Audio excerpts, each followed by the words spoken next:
Sandalwood ಅಲ್ಲಿ ಕಿಚ್ಚ ಸುದೀಪ್ ಅವರು ಯಾವ ತರ ಜನರನ್ನ ಮೆಚ್ಚಿಸಿದ್ರು, ಅಭಿಮಾನಿಗಳನ್ನ ಗಳಿಸಿದ್ರು ಅನ್ನೋದು ಎಲ್ರಿಗೂ ಗೊತ್ತಿರುವಂತದ್ದೇ. ಆದ್ರೆ ಇದೀಗ ಕಿಚ್ಚ ಸುದೀಪ್ ಅವರ ಅಕ್ಕನ ಮಗ ಸ್ಯಾಂಡಲ್ವುಡ್ಗೆ ಎಂಟ್ರಿ ಕೊಡ್ತಿದ್ದಾರೆ. ಸಂಜಿತ್ ಸಂಜೀವ್ ಅವರ ಎಂಟ್ರಿ ಹೇಗಿರುತ್ತೆ ಅನ್ನೋದು ಒಂದು ಚಿಕ್ಕ ಝಲಕ್ ನಿಮಗೆ ಈಗಾಗಲೇ ಸಿಕ್ಕಿರುತ್ತೆ. ಪ್ರೋಮೋ ಮೂಲಕ ಅವರು ಬರ್ಡೇಯನ್ನ ಸೆಲೆಬ್ರೇಟ್ ಮಾಡಿದ್ದಾರೆ. ಸೊ ಅವರ ಬರ್ಡೇ ಜೊತೆಗೆ ಅವರ ಪ್ರೋಮೋ ಅವರಿಗೆ ಹೆಂಗ್ ಅನ್ಸ್ತು, ಜೊತೆಗೆ ಏನೆಲ್ಲ ರೆಸ್ಪಾನ್ಸ್ ಬಂತು ಅನ್ನೋದನ್ನ ಕೇಳಕ್ಕೆ ಅವರೇ ಸ್ವತಃ ನಮ್ಮ ಜೊತೆಗೆ ಜಾಯಿನ್ ಆಗಿದ್ದಾರೆ. ಅವ್ರನ್ನ ಮಾತಾಡಿಸ್ತಾ ಹೋಗ್ತೀನಿ. ಸರ್, ಮೊದಲಿಗೆ happy birthday. Thank you so much. Thank you. ಎಷ್ಟು ವರ್ಷ ಸರ್ ನಿಮಗೆ? 30 ಮ್ಯಾಮ್. ಯಾಕೆ ಹೆಂಗೆ ಕೇಳ್ತಾ ಇದ್ದೀರಾ? 30 ವರ್ಷಕ್ಕೆ ಸ್ಯಾಂಡಲ್ವುಡ್ಗೆ, ಸುಳ್ಳು ಹೇಳಿದ್ದ ನಿಜನ? ಸೊ 30 ವರ್ಷಕ್ಕೆ ಸ್ಯಾಂಡಲ್ವುಡ್ಗೆ ಎಂಟ್ರಿ ಕೊಟ್ಟಿದ್ದೀರಾ. ಸೊ ನಾಯಕನಾಗಿ ಎಂಟ್ರಿ ಕೊಡ್ತಾ ಇರುವಂತದ್ದು ಒಂದು ಕಡೆ ಹೆಮ್ಮೆ, ಇನ್ನೊಂದು ಕಡೆ ಜವಾಬ್ದಾರಿ. ಯಾವ ತರ ಅದನ್ನ ಬ್ಯಾಲೆನ್ಸ್ ಮಾಡ್ತೀರಾ? ನಾನು ಆ ಕಾನ್ಫ್ಲಿಕ್ಟ್ ಅಲ್ಲಿ ನಾನು ಇನ್ನೂ ಕಳೆದೋಗಿಲ್ಲ. ಅಂದರೆ ನನಗೆ ಏನಿದ್ರು ಫಸ್ಟ್ ಸಿನಿಮಾ ಮಾಡಬೇಕು. ಆ ಪ್ರೆಷರ್ ನನಗೆ ಆ್ಯಕ್ಚುಲಿ ಒಂದು ರೀತಿಯಲ್ಲಿ ನಮಗೆ ಬೇರೆ ಯಾರು ಕೊಡ್ತಾ ಇಲ್ಲ. ಅಂದರೆ that I understand that pressure and that responsibility is that, but ಆ ಪ್ರೆಷರ್ ಬೇರೆ ಯಾರೂ ಬರ್ತಾ ಇಲ್ಲ. ಸೊ ಇವನ್ ನಾನು ಅದರಿಂದ ತುಂಬ ನಾಟ್ ಗೆಟಿಂಗ್ ಕ್ಯಾರಿಡ್ ಅವೇ. ನಮ್ಗೇನೇ ಇದ್ರೂ first we are just concentrating script ಮೇಲೆ ಕಾನ್ಸಂಟ್ರೇಟ್ ಮಾಡಿ ಶೂಟಿಂಗಿಗೆ ಏನೇನು ಬೇಕೋ we are into that zone. ಸಾಮಾನ್ಯವಾಗಿ ಸಂಚಿತ್ ಸಂಜೀವ್ ಅವರು ಒಂದು ಹೀರೋ ಆಗಿ ಎಂಟ್ರಿ ಕೊಡ್ತಿದ್ರೆ ಇಷ್ಟು ಸುದ್ದಿ ಆಗ್ತಾ ಇರ್ಲಿಲ್ಲ. ಕಿಚ್ಚ ಸುದೀಪ್ ಅವರ ಅಳಿಯ ಅನ್ನೋ ಕಾರಣಕ್ಕೆ ಒಂದು ಪಟ್ಟು ಜಾಸ್ತಿನೇ ಪ್ರಮೋಷನ್ ಸಿಗ್ತಾ ಇದೆ. ಬಟ್ ಅದೊಂದು ಎಲ್ಲೋ ಒಂದ್ ಕಡೆ ಜವಾಬ್ದಾರಿ ಅಂತ ಅನಿಸ್ತಿದ್ಯಾ?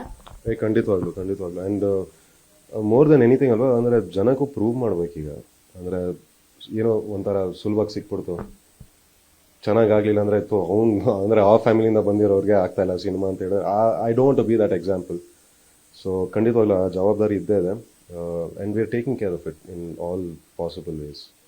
ನಿಮ್ಮ ಬರ್ತ್ಡೇ ಜೊತೆಗೆ ಒಂದಿಷ್ಟು ಮಾತುಕತೆ ಇದೆ. ಆದ್ರೆ ಫಸ್ಟಿಗೆ ಆ ಪ್ರೋಮೋ, ನಿಮ್ಮ ಬರ್ಡೇಗೆ ಒಂದು ಪ್ರೋಮೋ ಬಿಟ್ಟಿದ್ದಾರೆ ಸಿನಿಮಾ ತಂಡ, ಅದ್ರ ಬಗ್ಗೆ ಮಾತಾಡ್ತಾ ಹೋಗೋಣ. ಪ್ರೋಮೋನ ನೋಡ್ತಾ ಇದ್ರೆ ನಿಮ್ಮ ರೆಟ್ರೋ ಲುಕ್ ಎಲ್ರಿಗೂ ಇಷ್ಟ ಆಗಕ್ಕೆ ಶುರುವಾಗಿದೆ. ಮಾತಾಡ್ತಾ ಇದ್ದಾರೆ ರೆಟ್ರೋ ಲುಕ್ ಬಗ್ಗೆ, ಅದ್ರ ಬಗ್ಗೆ ಹೇಳಿ, ನಿಮಗೆ ಬಂದಂತ response. Actually was one great response. ಅಂದರೆ ನಾವು ಎಲ್ಲಕ್ಕಿಂತ ಹೆಚ್ಚಾಗಿ ನಾವು ಶೂಟ್ ಮಾಡಿರೋ ಏಸ್ಥೆಟಿಕ್ಸ್ ಇದೆಯಲ್ಲ ನಮ್ದು ಟೀಸರ್ದು, ಆ ಬಾರ್ ಆಗಿರ್ಬೋದು, ನಮ್ಮ ಕಲರ್ಸ್ ಆಗಿರ್ಬೋದು, ಆ ಕಾಸ್ಟ್ಯೂಮ್ಸ್ ಆಗಿರ್ಬೋದು, ನನಗೆ ಅಲ್ಲಿ we won more than anything. ಅಂದರೆ ಆ ಕ್ಯಾರೆಕ್ಟರ್ ಅಥವಾ ಗ್ಲಿಮ್ಸು ನಾನು ಹೆಂಗೆ ಕಾಣಿಸ್ತಾ ಇದ್ದೀನಿ ಅನ್ನೋದಕ್ಕಿಂತ what we shot that has got some great response. So that is the win for us. So mango Pachcha ಅನ್ನೋ ಟೈಟಲ್ ಮೂಲಕ ಸಿನಿಮಾಕ್ಕೆ ತಯಾರಿ ನಡೆಸ್ತಿದ್ದೀರಾ. ಮ್ಯಾಂಗೋ ಸೀಸನ್ ಹತ್ರ ಬರ್ತಾ ಇದೆ, ಅದಕ್ಕೋಸ್ಕರ ಈಗ ಶುರು ಮಾಡಿದ್ರ ಹೇಗೆ? ಇಲ್ಲ ಹಂಗೇನಿಲ್ಲ. ಅಂದ್ರೆ ಐ ಥಿಂಕ್ ಕೆಲವರಿಗೆ ಗೊತ್ತಾಗಿರುತ್ತೆ. ಅಂದ್ರೆ they would have made sense of what it is. Mango ಏನಕ್ಕೆ ಯೂಸ್ ಮಾಡಿದೀವಿ ಅನ್ನೋದು ಅದು ಮುಂದೆ ಬೇಡ ಅದೆಲ್ಲ ಟೀಸರ್ ಮೂಲಕ ಹೇಳಿದ್ರೇನೆ ಕರೆಕ್ಟ್ ಆಗಿರುತ್ತೆ. ನಾವು ಇನ್ನೂ ಬೇಡ, ಸುಮ್ಮನೆ ಬೈ. ಸೊ ಹುಚ್ಚ ಸಿನಿಮಾ ಮೂಲಕ ಸೌಂಡ್ ಮಾಡಿದವರು ಸುದೀಪ್ ಸರ್ ಅವರು. ಹುಚ್ಚ ಸಿನಿಮಾ ಮೂಲಕ ಸಾಕಷ್ಟು ಪ್ರೇಕ್ಷಕರಿಗೆ ಹತ್ರ ಆದವರು ಸುದೀಪ್ ಸರ್. ನೀವು ಪಚ್ಚ ಸಿನಿಮಾ ಮೂಲಕನೇ ಹತ್ರ ಆಗ್ತಿದ್ದೀರಾ ಅಂತ. ಪಚ್ಚ ಮತ್ತೆ ಹುಚ್ಚ ಎಲ್ಲೋ ಒಂಥರ ಸಾಮ್ಯತೆ ಇದೆ. ಅದೇ ಹೇಳ್ದಂಗೆ it was a very big coincidence. ಅಂದ್ರೆ 5 ವರ್ಷದ ಹಿಂದೆ ಬರೆದಿರೋ ಕತೆ. ನಾನು ಆವಾಗ ಈ ಪಿಕ್ಚರಲ್ಲಿ ಇರಲಿಲ್ಲ ನಾನು. ಸೊ ಇವ್ರು ಯಾವಾಗ ಬಂದು ಹೇಳಿದ್ರು, ನಾನು ಹೇಳಿದೆ ಏನು ಬೇಕಂತ ಬರ್ದಿದ್ದೀರಾ ಅಥವಾ ಇದು ಪ್ಲ್ಯಾನ್ ಆಗಿರೋದು ಮುಂಚೆ ಅಂತ. ಇಲ್ಲ, ನಿಜವಾಗ್ಲೂ ಮುಂಚೆನೂ ಇದ್ದಿದೆ ಕತೆ. ಸೊ ಕ್ಯಾರೆಕ್ಟರ್ ಹೆಸರು ಬಂದ್ಬಿಟ್ಟು ಪ್ರಶಾಂತ ಹೋಗಿ ಪಚ್ಚ ಆಗ್ತಾನೆ. ಅಂದರೆ ಎಲ್ಲರೂ ಅವನ ಹತ್ರ ಇರೋರು ಎಲ್ಲರೂ ಅವನ್ನ ಪಚ್ಚ ಅಂತಾನೆ ಕರೆಯೋದು. ಇಡೀ ಮೈಸೂರು ಅವನಿಗೆ ಪಚ್ಚ ಅಂತ ಕರೆಯೋದು. And it was a coincidence ಅಷ್ಟೇ. ಅದು ಆ ಕಿಚ್ಚ ಪಚ್ಚ ಅನ್ನೋದು ಯಾವುದು ಪ್ಲ್ಯಾನ್ ಇರಲಿಲ್ಲ ನಮಗೆ. ನನಗೆ ಬರ್ಬೇಕಿತ್ತು ಅಂತ ಅನ್ಸ್ತು ಅಷ್ಟೇ. ಈಗ ಪ್ರೋಮೋ ಮೂಲಕನೇ ಪಚ್ಚ ಅನ್ನುವಂಥ ಟ್ಯಾಗ್ಲೈನ್ ಬರ್ತಾ ಇದೆ. ಹೋಗ್ತಾ ಸಿನಿಮಾ ರಿಲೀಸ್ ಆದ್ಮೇಲೆ ಸಂಚಿತ್ ಅಲಿಯಾಸ್ ಪಚ್ಚ ಅಂತ ಬರಬಹುದಾ? ಬಂದ್ರೆ ಖುಷಿ, ನಿಜವಾಗ್ಲೂ ಖುಷಿ. ಅದು ನಾನು ಹೇಳ್ದಂಗೆ ಅದನ್ನ ಮ್ಯಾನಿಪುಲೇಟ್ ಮಾಡೋಕ್ಕಾಗಲ್ಲ. ನಾವೇ ಇಲ್ಲ ಸಂಚಿತ್ ಪಚ್ಚ ಅಂತ ಅದು ಹಾಕಕ್ಕಾಗಲ್ಲ. ವೀಕ್ಷಕರು, ಆಡಿಯನ್ಸ್ ಅದಕ್ಕೆ ಆ ಕ್ಯಾರೆಕ್ಟರಿಗೆ ಹತ್ರ ಆದ್ರೆ, ಆ ಪಚ್ಚ ಅನ್ನೋ ಕ್ಯಾರೆಕ್ಟರಿಗೆ ಹತ್ರ ಆದ್ರೆ, then that's obviously it will. ಅಂದ್ರೆ ಅದು ಕ್ಯಾರಿ ಫಾರ್ವರ್ಡ್ ಆದ್ರೆ ದೆನ್ ಅದಕ್ಕಿಂತ ದೊಡ್ಡ ವಿನ್ ನಮಗಿಲ್ಲ. ಸೊ 2001ರಿಂದ 2011 ಒಳಗೆ ನಡೆಯುವಂತಹ ಒಂದು ಮೈಸೂರಿನಲ್ಲಿ ನಡೆಯುವಂತಹ ಒಂದು ಕಥೆಯನ್ನ ಇಟ್ಕೊಂಡು ಸಿನಿಮಾ ರೆಡಿ ಮಾಡಿರೋದು. ನಿಮ್ಮ ಪಾತ್ರಗಳು, ನಿಮ್ಮ ಶೇಡ್ಗಳು ಏನಾದ್ರೂ ಬದಲಾಗುತ್ತಾ ಸಿನಿಮಾದಲ್ಲಿ? ಅದೇ ಲುಕ್ ಇರುತ್ತಾ? ಇಲ್ಲ, ಖಂಡಿತವಾಗ್ಲೂ ಬದಲಾಗುತ್ತೆ. ಇಟ್ ಇಸ್ ಅಂದ್ರೆ ಆ ಟೈಮ್ ಸ್ಪ್ಯಾನ್. ಅಂದ್ರೆ ಇವನು ಒಬ್ಬ ಅಂಡರ್ ಡಾಗ್ ಸ್ಟೋರಿ ಇದು. How he rises above all odds in the story. So ಅದು ಹೋಗ್ತಾ ಕ್ಯಾರೆಕ್ಟರ್ದು ಲುಕ್ ಚೇಂಜ್ ಆಗುತ್ತೆ. ಬಿಕಾಸ್ ಅಂದರೆ 2001ಇಂದ 2011 ಆ ಫ್ಯಾಷನೇ ಎಷ್ಟು ಬದಲಾಗಿತ್ತು ಅವಾಗ. ಎಲ್ಲ ಟೈಟ್ ಪ್ಯಾಂಟ್ ಹಾಕೊಂಡು ಲೂಸ್ ಆಯಿತು, ಲೂಸ್ ಆಗಿರೋ ಟೈಟ್ ಆಯಿತು ಎಲ್ಲ. So we plan it in such a way. So yeah, completely ಒಂದು ಟ್ರಾನ್ಸ್ಫಾರ್ಮೇಟಿವ್ ಕ್ಯಾರೆಕ್ಟರ್ ಅಂತಲೇ ಹೇಳ್ಬೋದು.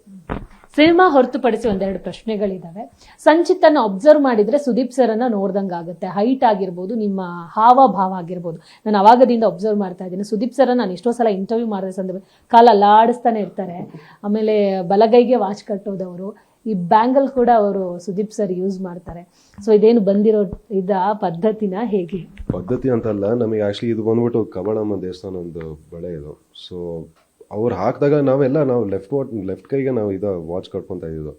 ಬಟ್ ಅಲ್ಲಿಂದ ಪೂಜಾರಿ ಹಾಕಿದಾಗ ಅವ್ರು ಹೇಳಿದ್ರು ಇಲ್ಲ ಲೆಫ್ಟ್ ಕೈಗೆ ನಾವು ಬಳೆ ಹಾಕೋದಂತ. So automatically everything changed. So ಆ ಥರದ್ದು ಏನು ಪ್ಲ್ಯಾನ್ ಮಾಡ್ಕೊಂಡು ಏನಿಲ್ಲ ಮ್ಯಾಮ್. ಇಟ್ಸ್ ಎವ್ರಿಬಡಿ ನಮ್ಮ ಫ್ಯಾಮಿಲಿಯಲ್ಲಿ ಆ್ಯಕ್ಚುಲಿ ನಾವು ಎಲ್ಲರೂ ಹಾಕೊತೀವಿ ಬಳೆನ. ಆ್ಯಂಡ್ ಎಲ್ಲ ಲೆಫ್ಟ್ ಕೈಗೆ ಹಾಕೊಳ್ಳೋದು ನಾವು. ಸೊ ಸೊ ಹೈಟ್ ಅನ್ನ ನೋಡಿದ್ರೆ ನೀವು ಸುದೀಪ್ ಸರ್ ಒಂದೇ ಹೈಟ್ ಇದ್ದೀರಾ? ಸ್ವಲ್ಪ ಏನಾದರೂ ಚೇಂಜಸ್ ಇದೆಯಾ? I am little tall. ಒಂಚೂರು ಉದ್ದ ಇದೀನಿ ನಾನು ಅಷ್ಟೇ, ಬಿಟ್ರೆ almost same height.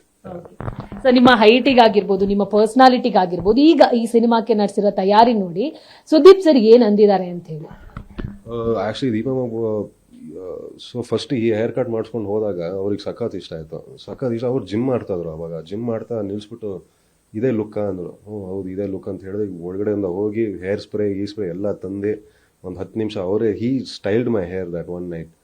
Photo shoot ಅಲ್ಲೇ ಚಿಕ್ಕದಾಗಿ, ಅಂದರೆ ನಮ್ಮ ಪ್ರೋಮೋ ಶೂಟ್ ಆದಮೇಲೆ ಮನೆಗೆ ಬಂದಾದ್ಮೇಲೆ ನೋಡಿದ್ರು ಇದೇ ಲುಕ್ ಅಂದರು.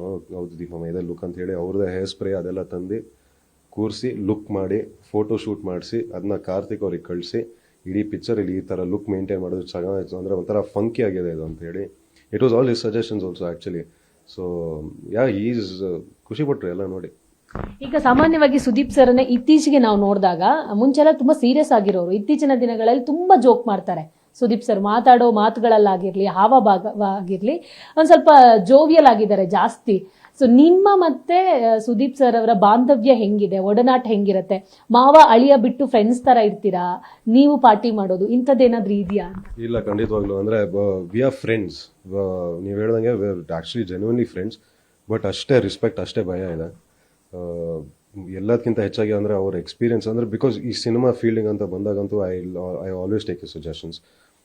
ಮತ್ತು ಅವ್ರ ಕಡೆಯಿಂದ ಒಂದು ಒತ್ತಡ ಇರಲ್ಲ, ಅಂದರೆ ಹಿಂಗೇ ಮಾಡಬೇಕು, ಹಿಂಗೇ ಇರಬೇಕು ಅನ್ನೋದು ಯಾವುದಿಲ್ಲ. So he lets me be, ಆ ಫ್ರೀಡಮ್ ಕೊಟ್ಟಿದ್ದಾರೆ ನನಗೆ. ಬಟ್ ಎಲ್ಲದಕ್ಕಿಂತ ಹೆಚ್ಚಾಗಿ ಐ ನೋ ಹೀಸ್ ದ ಅಂದರೆ ನನ್ನ ಪಕ್ಕದಲ್ಲಿ ಇದ್ದಾರೆ ಅವರು, ನನ್ನ ಹಿಂದೆ ಇದ್ದಾರೆ ಅವರು. ಆ ಒಂದು ಧೈರ್ಯ ಅಂತೂ ಇದ್ದೇ ಇದೆ. ಬಟ್ ಎಲ್ಲಿ ಭಯ ಪಡಬೇಕು ಅಷ್ಟು ಭಯ ಇದೆ. ಈಗ ನಮಗೆಲ್ಲ ಚಿಕ್ಕದಿರ್ಬೇಕಾದ್ರೆ ನಮ್ಮ ಮಾವಂದ್ರಿಂದ ಪೆಟ್ಟೆಲ್ಲ ಹೊಡೆದಿದ್ದಾರೆ. ಸೊ ನಿಮಗೇನಾದ್ರೂ ಆ ಥರ ಹೊಡೆದಿರೋದು ಅಥವಾ ಬೈದಿರೋದು ಏನಾದ್ರು ನೆನಪಿದ್ಯಾ? ಬೈದಿದ್ದಾರೆ, ಹೊಡೆದಿಲ್ಲ, ಅದಂತೂ ಗ್ಯಾರಂಟಿ. ಹೊಡೆದಿಲ್ಲ, ಯಾವತ್ತೂ ಹೊಡೆದಿಲ್ಲ ನನಗೆ. ಬೈದಿದ್ದಾರೆ, ಬಟ್ ವೆರಿ ಫ್ಯೂ. ನನಗೆ ಅದು ಅಂದರೆ ಯಾವುದೋ ಚಿಕ್ಕ ವಯಸ್ಸಲ್ಲಿ, ಅಂದರೆ ಯಾವುದೋ ಗಾಡಿ ತೊಗೊಂಡು ಆಕ್ಸಿಡೆಂಟ್ ಮಾಡಿದಾಗ ಸಮಥಿಂಗ್ ಲೈಕ್ ದಟ್, ಆ ಟೈಮಲ್ಲಿ ಬೈದಿದ್ದಾರೆ ಬಿಟ್ಟರೆ nothing else. Is a very chilled out person. So ಈಗ ಸಾನ್ವಿ ಕೂಡ ಈ ಸಿನಿಮಾದಲ್ಲಿ ಇದ್ದಾರೆ ಅನ್ನೋ ಒಂದು ಸೂಚನೆ ಸಿಕ್ಕಿದೆ. ಸೊ ಯಾವ ತರ ಪಾತ್ರನ ಎಕ್ಸ್ಪೆಕ್ಟ್ ಮಾಡಬಹುದು? ಸಾನು ಇಲ್ಲ ಇದರಲ್ಲಿ actually. She is not there. ಇರ್ತಾಳೆ, ಅಂದರೆ ನಮ್ಮ ಜೊತೆ ಸೆಟ್ಟಲ್ಲಿ ಇರ್ತಾಳೆ, because she is also very interested in cinema. ಅವಳಿಗೂ ಒಂದು ಡೈರೆಕ್ಟರ್ ಅಥವಾ ಆ್ಯಕ್ಟರ್ ಅಂದರೆ ಅವಳು she is figuring it out. But ಖಂಡಿತವಾಗ್ಲೂ ಸೆಟ್ಟಲ್ಲಿ ಇದ್ದೇ ಇರ್ತಾಳೆ ಅವಳು. ನಾನು ಹೇಳಿದೆ, ನೀನು ಮಾನಿಟರ್ ಪಕ್ಕ ನಿಂತ್ಕೊಂಡು ನನಗೆ ಹೇಳ್ತಾ ಇರ್ಬೇಕು, ಓಕೆ ಇದು ಓಕೆನಾ ಇದು ಓಕೆ ಅಂತ. ಬಿಕಾಸ್ ಐ ಟ್ರಸ್ಟ್ ಅವ್ರ ಜಜ್ಮೆಂಟ್. ಒಂದು ಸಿನಿಮಾದು ಒಂದು ಜಜ್ಮೆಂಟ್ ಇದೆ ಅವಳಿಗೆ. So she'll be there on set. It's an experience. ಈ ಮಾತು ಯಾಕೆ ಹೇಳಿದೆ ಅಂದ್ರೆ, ಸುದೀಪ್ ಸರ್ದು ಯಾವುದೇ ಸಿನಿಮಾ ಇದ್ರೂ ಅದಕ್ಕೆ ಕ್ರಿಟಿಕ್ಸ್ ಕೊಡ್ತಾ ಇರ್ತಾರಂತೆ, ತಪ್ಪಿದ್ರೆ ತಪ್ಪು ಅಂತಾನೆ ಹೇಳಿರ್ತಾರಂತೆ. ಏನಾದ್ರೂ ಕ್ರಿಟಿಕ್ಸ್ ಕೊಟ್ಟಿರುವಂಥದ್ದು ಅಥವಾ ಏನಾದರೂ ಹೇಳಿದ್ದಿದೆಯಾ ಸಾನ್ವಿ ಅಂತ? ನಾನು ಆ್ಯಕ್ಚುಲಿ ಹೇರ್ ಕಟ್ ಮುಗಿಸ್ಕೊಂಡು ಬಂದ್ಬಿಟ್ಟು ನಾನು ಫಸ್ಟ್ ಸಾನು ಹೋಗ್ಬಿಟ್ಟು ಸಾನು ಹೆಂಗಿದೆ ಕೂದಲು ಅಂತ ಅವ್ರು ಫುಲ್ ಖುಷಿ ಪಡ್ಬಿಟ್ಟು ಶೀಸ್ ಲೈಕ್ ಏನು ಹಿಂಗಿದೆ ಅಂತ. I mean she is very brutally honest. ನಿಜವಾಗ್ಲೂ ಹೇಳ್ಬೇಕಂದ್ರೆ ಎಸ್ಪೆಷಲಿ ನಮ್ಮ ಫೀಲ್ಡಿಗೆ ಅದು ಬೇಕು. ಎಲ್ಲದಕ್ಕೂ ಹ್ಞೂ ಅಂತ ಹೇಳಿದ್ರೆ ಅಷ್ಟೇ ಮುಗೀತು ನಮ್ಮದು ಕತೆ. ಸೊ ಎಲ್ಲಿ ಏನು ಕ್ರಿಟಿಕಲಾಗಿ ಏನು ಹೇಳಬೇಕು ಹೇಳ್ತಾಳೆ. ಚೆನ್ನಾಗಿದೆ ಅಂತ ಹೇಳ್ತಾಳೆ, ಚೆನ್ನಾಗಿಲ್ಲ ಅಂತ ಡೈರೆಕ್ಟಾಗಿ ಹೇಳ್ತಾಳೆ. So I respect that about her. And ಆ ಜಡ್ಜ್ಮೆಂಟ್ ಒಂದು ಇದೆಯಲ್ಲ, so it's very useful for us. ಈಗ ಪ್ರಿಯಾ ಪ್ರೊಡಕ್ಷನ್ಸ್ ಇದರಲ್ಲೇ ಒನ್ ಆಫ್ ದಿ ಪ್ರೊಡಕ್ಷನ್ ಹೌಸಲ್ಲಿ ಇನ್ವಾಲ್ವ್ ಆಗಿದ್ದು KR ಜೊತೆ ಕೂಡ. ಸೊ ಪ್ರಿಯಾ ಮೇಡಮ್ ಏನಾದರೂ ಹೇಳಿದಾರಾ, ಸಜೆಷನ್ ಕೊಟ್ಟಿದ್ದಾರಾ? ಜೊತೆಗೆ ನೀವು ಈ ಥರ ಇರಬೇಕು, ಈ ಥರ ಕಾಣಿಸ್ಕೋಬೇಕು, ಇಂಥದ್ದೇನಾದರೂ ಹೇಳಿದ್ದಿದೆಯಾ? ಇಲ್ಲ ಮ್ಯಾಮ್. ಅಂದರೆ ನಾವು ಒಂದು ರೀತಿಯಲ್ಲಿ ಅವರು ಹೊಸಬ್ರೆ ಅಂದರೆ ಸಿನಿಮಾ ಇಂಡಸ್ಟ್ರಿಗೆ. ಆ ಥರದ್ದು ಏನಿಲ್ಲ. ಅಂದರೆ ಎಲ್ಲದಕ್ಕಿಂತ ಹೆಚ್ಚಾಗಿ she is very excited. First production she is very very excited. ಆ ಲುಕ್ ನೋಡ್ಬಿಟ್ಟು ಅವ್ರಿಗೆ ನಿಜವಾಗ ತುಂಬ ಇಷ್ಟ ಆಯಿತು. ಒಂದು ಉದ್ದ ಮೆಸೇಜ್ ಕಳಿಸಿದ್ದಾರೆ ಅದು ಲುಕ್ ಬಗ್ಗೆನೂ. ಸೊ ಅಂದರೆ like more than anything it is just a lot of excitement ನಮಗೆಲ್ಲರಿಗೂ. ಬಟ್ ಆ ಥರದ್ದು ಏನಿಲ್ಲ, ಹಿಂಗೆ ಇರಬೇಕು ಹಂಗೆ ಇರಬೇಕಂತ ಯಾವುದಿಲ್ಲ. ಸೊ ನಿಮ್ಮ ತಾಯಿ ಈ ಕಥೆಯನ್ನ ಕೇಳಿದಾಗ ನಿಮ್ಮ ತಾಯಿ ಕೊಟ್ಟಂತ ಫಸ್ಟ್ ರಿಯಾಕ್ಷನ್ಸ್, ಅಥವಾ ನಮ್ಮ ಮಗ ಅವ್ರ ಮಗ ಹೀರೋ ಆಗ್ತಿದ್ದಾರೆ ಅಂದಾಗ ಅವರ ಮುಖದಲ್ಲಿದ್ದಂಥ ಖುಷಿ, ತಮ್ಮನಲ್ಲಿ ಹೇಳ್ಕೊಂಡಂಥ ರೀತಿ, ಅದೇನಾದ್ರೂ ನೆನಪಿದೆಯಾ? ಅಂದರೆ ಈ ಸಿನಿಮಾ ಬಂದ್ಬಿಟ್ಟು ಆ್ಯಕ್ಚುಲಿ ನಾನು should have happened a couple of years back. But ಅವರು ಒಂಥರ ಪೇಷಂಟಾಗಿ ಕಾದು she's been very nice about it. Actually ಅವ್ರನ್ನ ಒಪ್ಸೋದ್ರಲ್ಲೇ ಒಂದು ಟಾಸ್ಕ್ ಇದ್ದಿದ್ದು. ಅಂದರೆ ಇಲ್ಲ ನನಗೆ ಇನ್ನು ಎಜುಕೇಷನ್ ಬೇಡ, ನಾನು ಅಂದರೆ ಸಾಕು ನನಗೆ, ಅಂದರೆ ಬಿಟ್ಬಿಟ್ಟು ನಾನು ಸಿನಿಮಾ ಫೀಲ್ಡಿಗೆ ಬರ್ತೀನಿ ಅಂತ ಹೇಳಿದಾಗ ಅವರಂತೂ ಚಾನ್ಸೇ ಇಲ್ಲ ಅಂತ. ಆಮೇಲೆ ಒಂಥರ ಫ್ಯಾಮಿಲಿ ರೌಂಡ್ ಟೇಬಲ್ ಎಲ್ಲ ನಡೆದು ದೀಪಮ್ಮ ಅವಾಗ ಹೇಳಿದ್ರು, ಬಿಟ್ಟಾಕು ಸುಮ್ಮನೆ, ಮದುವೆಗೆ ಹೋದಾಗ ಮಾತ್ರ ಕೇಳೋದು ಯಾವ ಸರ್ಟಿಫಿಕೇಟ್ ಇಟ್ಕೊಂಡಿದ್ದಾರೆ ಅಂತ, ಬೇರೆ ಯಾರೂ ಕೇಳಲ್ಲ, ಜಸ್ಟ್ ಮಾಡು ಅಂತ ಹೇಳ್ಬಿಟ್ಟು. ಅದಾದಮೇಲೆ immediately after 12th I was in Manikya set shooting. So but she is happy. ಅವರು ಅಂದರೆ she is also very creative person. So she is happy that where I am happy. So ನಿಮ್ಮ ಸಿನಿಮಾದ ಬಗ್ಗೆ ಮಾತುಕತೆ ಆದಾಗ ನಿಮ್ಮ ಅಜ್ಜಿ ಕೂಡ ಇದ್ರು. ಸೊ ಏನಾದರೂ ಸಜೆಷನ್ ಕೊಡ್, ಅಥವಾ ಅಜ್ಜಿಗೆ ಎಷ್ಟು ಖುಷಿ ಇತ್ತು? ಅಜ್ಜಿ ಏನಂದ್ರು, ಮೊಮ್ಮಗ ಹೀರೋ ಆಗ್ತಿದ್ದಾರೆ, ಮಗ ಅಂತೂ ಹೀರೋ ಆಗಿದ್ದಾರೆ, ಮೊಮ್ಮಗನೂ ಹೀರೋ ಆಗ್ತಿದ್ದಾರೆ ಅಂದಾಗ ಏನೆಲ್ಲ ಹೇಳಿದ್ರು ಅಂತ? ಐ ಮೀನ್ ಸಿಕ್ಕಾಪಡೆ ಖುಷಿ ಇತ್ತು, ಇದ್ದೇ ಇತ್ತು. But she is that was all. ಅಂದರೆ ನಥಿಂಗ್ ಮಚ್. ಅಂದರೆ ತುಂಬ ಸಜೆಷನ್ಸ್ ಆ ಥರದ್ದೆಲ್ಲ ಏನೂ ಕೊಟ್ಟಿಲ್ಲ. ನಾನು ಹೇಳ್ದಂಗೆ ಶಿ ವಾಸ್ ಜಸ್ಟ್ ಲೈಕ್, ನೀನು ದೇವ್ರನ್ನ ನಂಬು, ನೀನು ನಿನ್ನ ಕೆಲಸ ಮಾಡು, ದೇವ್ರ ಮೇಲೆ ಭಾರ ಹಾಕು. That was the only thing she use to tell. So ನಾನು ಹೇಳ್ದಂಗೆ ತುಂಬ ಸ್ಪಿರಿಚುವಲ್ ಪರ್ಸನ್ ಅವರು. ಸೊ ಆ ಸ್ಟ್ರೆಂತ್ ಕೊಡ್ತಾ ಇದ್ದಾರೆ ಅಷ್ಟೇ, ಬೇರೆ ನಥಿಂಗ್ ಎಲ್ಸ್. ಈ ಕ್ಷಣಕ್ಕೂ ಅಜ್ಜಿನ ಎಷ್ಟು ಮಿಸ್ ಮಾಡ್ಕೋತಿದ್ದೀರಾ ನೀವು ಅಂತ? ಸಿಕ್ಕಾಪಡೆ ಮಿಸ್ ಮಾಡ್ಕೊತೀವಿ ma'am. It's a lot. But ಅದು ಒಂದು ಸೆಕೆಂಡಿಗೆ ಬಂದು ಹೋಗುತ್ತೆ ಅಂದರೆ ಅಷ್ಟೇ ಇಲ್ಲ ಅಂತ. ಬಟ್ ನಾನು ಅದೇ ಹೇಳ್ತಾನೆ, ಒಂದು ಲಾರ್ಜರ್ ಸೆನ್ಸಲ್ಲಿ ಯೋಚನೆ ಮಾಡಿದ್ರೆ ಶಿ ಈಸ್ ಎವ್ರಿವೇರ್. ಈಗ ಎಲ್ಲ ಕಡೆ ಇದ್ದಾರೆ, ಎಲ್ಲ ಕಡೆಯಿಂದನೂ ಕಣ್ಣಿಟ್ಟಿದ್ದಾರೆ. ಸೊ ನಮ್ದು ಏನೇ ಪ್ರಾಸೆಸ್ ಆಗ್ತಾಯಿದ್ರು, ಏನೇ ಸ್ಪೀಡಲ್ಲಿ ಈ ಸಿನಿಮಾ ಹೋಗ್ತಾಯಿದ್ರು, it is all her blessings. Sudeep ಸರ್ಗೆ ಅವರ ತಾಯಿ ಬಗ್ಗೆ ಎಲ್ಲೇ ಕೇಳಿದ್ರು ಒಂದು ಕ್ಷಣಕ್ಕೆ ಭಾವುಕರಾಗ್ತಾರೆ. ಇವತ್ತಿಗೂ ಮನೆಗೆ ಬಂದಾಗ ಆ ನೋವನ್ನು ಅನುಭವಿಸ್ತಾರೆ ಅವರು, ಹೇಗೆ ಅಂತ? ಬರುತ್ತೆ ಮ್ಯಾಮ್. ಅದು ಅಂದರೆ ಕಂಪ್ಲೀಟಾಗಿ ಹೋಗಲ್ವಲ್ಲ ಆಬ್ವಿಯಸ್ಲಿ. ಬಟ್ ಎಲ್ಲೋ ಒಂದು ಸಣ್ಣ ಸಿಚುವೇಶನ್ ಆದರೆ ಅವ್ರ ಬಗ್ಗೆ ಮಾತಾಡೋದಾಗಿರ್ಬೋದು, ಅಥವಾ ಅವ್ರು ಕೂತಿರೋ ಜಾಗದಲ್ಲಿ ಅಲ್ಲಿ ಹೋಗಿ ನೋಡಿದಾಗ ಖಂಡಿತವಾಗ್ಲೂ ಫೀಲ್ ಆಗುತ್ತೆ. ಬಟ್ ನಾನು ಹೇಳ್ದಂಗೆ we are all here as a family ma'am. And ಯಾರಿಗಾದ್ರೂ ಒಬ್ರಿಗೂ ಆ ಥರ ಬೇಜಾರಾದರೆ we are always there next to saying you know it's okay. Like ಮಕ್ಕಳಿಗಿಂತ ಮೊಮ್ಮಕ್ಕಳು, ಅವಾಗಲೇ ಹೇಳ್ದಂಗೆ ಮೊಮ್ಮಕ್ಕಳ ಮೇಲೆ ಜಾಸ್ತಿ ಪ್ರೀತಿ ಇರುತ್ತೆ ಜನರಿಗೆ. ಸೊ ನಿಮ್ಮ ಮೇಲೆ ಯಾವ ಥರ ಪ್ರೀತಿ ಇತ್ತು ಚಿಕ್ಕವರಿಂದ ಹಿಡಿದು ಇಲ್ಲಿಯ ತನಕ? ನಿಮ್ಮನ್ನ ಯಾವ ರೀತಿ ಪಾಲನೆ ಮಾಡ್ತಾ ಇದ್ರು ಅವರು ಅಂತ ಹೇಳಿ? ಸಿಕ್ಕಾಪಡೆ ನೋಡ್ಕೊಂಡಿದ್ದಾರೆ. ಅಂದರೆ ಒಂದು ಟೈಮಲ್ಲೆಲ್ಲ ನಾವೆಲ್ಲರೂ ಓವರ್ ವೇಟ್ ಮನೆಯಲ್ಲಿ, ಇವರೆಲ್ಲ ತಿನ್ನಿಸಿ, ನಮ್ಮ ಅಜ್ಜಿ ತಿನ್ನಿಸಿ. But she was like that. She was a very loving person. ಅಂದರೆ ಸೈಲೆಂಟಾಗಿ ಕೂತ್ಕೊಳ್ತಾ ಇರಲಿಲ್ಲ ಯಾವಾಗೂ. ಪ್ರತಿ ಸತಿನೂ ಎಲ್ಲರಿಗೂ ಫೋನ್ ಮಾಡೋದು, ಓಕೆ ನೀನೇನು ತಿಂತೀಯಾ, ಫಿಶ್ ತರಿಸ್ಬೇಕಾ, ಅದು ತರಿಸ್ಬೇಕಾ, ಇದು ತರಿಸ್ಬೇಕಾ, ಚಿಕನ್ ತಿಂತೀಯಾ, ಹಂಗೆ. She was a very active person in every once life. ಅಂದರೆ ತುಂಬ ಇನ್ವಾಲ್ವ್ಮೆಂಟ್ ಇತ್ತು ಎಲ್ಲರ ಲೈಫಲ್ಲೂ. ಅಂದರೆ ಬಟ್ ಅವ್ರ ಕೂಡ she was always there to bless us all. But yeah we are there as a family and that's the biggest strength. ಅಜ್ಜಿ ಕೊನೆ ಕ್ಷಣದಲ್ಲಿ ನೀವು ಎಲ್ಲಿದ್ರಿ? ನಿಮಗೆ ಅವರಿಂದ ಬಂದಂಥ ಮೆಸೇಜ್ ಏನು ಅಂತ? ಆ ಟೈಮಲ್ಲಿ ನಾನು ಹೈದರಾಬಾದಲ್ಲಿದ್ದೆ. I had spoken to her. ಅದೇ ಅವತ್ತಿನ ಬೆಳಗ್ಗೆ ನಾನು ಮಾತಾಡಿದ್ದೆ. ಸೊ ಅವತ್ತು ರಾತ್ರಿ ನಾನು ಬರಬೇಕಿತ್ತು ವಾಪಸ್ಸು. But yeah I was in Hyderabad. And ನಾನು ಹೇಳ್ದಂಗೆ there was one last message that I got from her was safe journey ಕಂದ. That was the last message. ನಿಮ್ಮ ತಾತ ಏನು ಗಿಫ್ಟ್ ಕೊಟ್ಟರು ಇವತ್ತು ನಿಮ್ಮ ಬರ್ಡೇಗೆ ಅಂತ? ಜೊತೆಗೆ ನಿಮ್ಮ ಸಿನಿಮಾದ ಬಗ್ಗೆ ಏನು, ಈಗ ಪ್ರೋಮೋ ನೋಡಿರ್ತಾರೆ ಅವರು, ಏನಾದರೂ ಹೇಳಿದ್ರಾ ನಿಮ್ಮ ಜೊತೆ, ಹಂಚ್ಕೊಂಡ್ರಾ, ಹೆಂಗಿತ್ತು ಅಂತ ಹೇಳಿ? ಕೊಟ್ಟರು, ಕೆಲವು ಸಜೆಷನ್ಸ್ ಕೊಟ್ಟರು. ಅಂದರೆ ಬಿಕಾಸ್ ಅವರು ತುಂಬ ಡ್ರಾಮಾದಲ್ಲಿ ಇದ್ದವರು ಅವರೆಲ್ಲ. ಸೊ ಕೆಲವು ಸಜೆಷನ್ಸ್ ಕೊಟ್ಟರು ಅವ್ರ ಕಡೆ ನಾನು. So that was nice.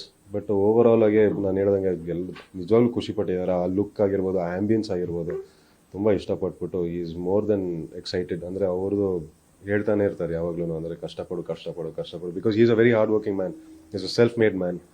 So ಯಾವಾಗಲೂ ನೆನ್ಪು ಮಾಡ್ತಾ ಇರ್ತಾರೆ. ಅಂದರೆ you have to work hard for what you want ಅನ್ನೋದು. ಏನು ಗಿಫ್ಟ್ ಕೊಟ್ಟರು ತಾತ? ನನಗೆ ಒಂದು ಹಳೆ ಫೋಟೋ ಕೊಟ್ಟರು ಇವತ್ತು. ಅಜ್ಜಿ ನನಗೆ ಕೇಕ್ ತಿನ್ನಿಸ್ತಾ ಇರೋದು. ಅಂದರೆ ಅದು ಆಲ್ಮೋಸ್ಟ್ 8-9 ಇಯರ್ಸ್ ಹಳೆ ಫೋಟೋ ಅದು. ಅದು ಎಲ್ಲಿ ತೆಗೆದ್ವಿ ಯಾವಾಗ ತೆಗೆದ್ವಿ ನನಗೂ ಏನೂ ಗೊತ್ತಿಲ್ಲ. ಬಟ್ ಆ ಗಿಫ್ಟ್ ಕೊಟ್ಟರು. ಇವತ್ತು ಒಂದು ಹಳೇ ಫೋಟೋಗ್ರಾಫ್ ಇಟ್ಟಿದ್ರು. ಬಂದ ತಕ್ಷಣ ಮನೆ ಒಳಗಡೆ ಬಂದ ತಕ್ಷಣನೇ ನನಗೆ ಆ ಫೋಟೋ ಕೊಟ್ಟರು. So that was the most special thing for me. ನಿಮ್ಮ ಮನೆಯಿಂದ ಏನಾದರೂ ಸ್ಪೆಷಲ್ ಗಿಫ್ಟ್ ಏನಾದರೂ ಸಿಕ್ತಾ ನಿಮಗೆ? ಅಂದರೆ ಬರ್ಡೇಗೆ ಗಿಫ್ಟ್ ಕೊಡೋದು ಸಾಮಾನ್ಯ, ಅಂಥದ್ದೇನಾದರೂ ಸ್ಪೆಷಲ್ ಟ್ರೀಟು ಸರ್ಪ್ರೈಸ್ಗಳೇನಾದರೂ ಸಿಕ್ಕಿದ್ವಾ ಹೇಗೆ? ಆ ಥರದ್ದೇನಿಲ್ಲ. ನಾನು ಹೇಳಿದ್ನಲ್ಲ, ನನಗೆ ಯಾರು ಗಿಫ್ಟೇ ಕೊಟ್ಟಿಲ್ಲ ಇನ್ನು ಅಂತ. ಬಟ್ ಸ್ಪೆಷಲ್ ಥಿಂಗ್ ಅಂದರೆ ನಮ್ಮಮ್ಮ ಮಾಡೋ ಜಾಮೂನ್ ನನಗೆ ಸಖತ್ ಇಷ್ಟ.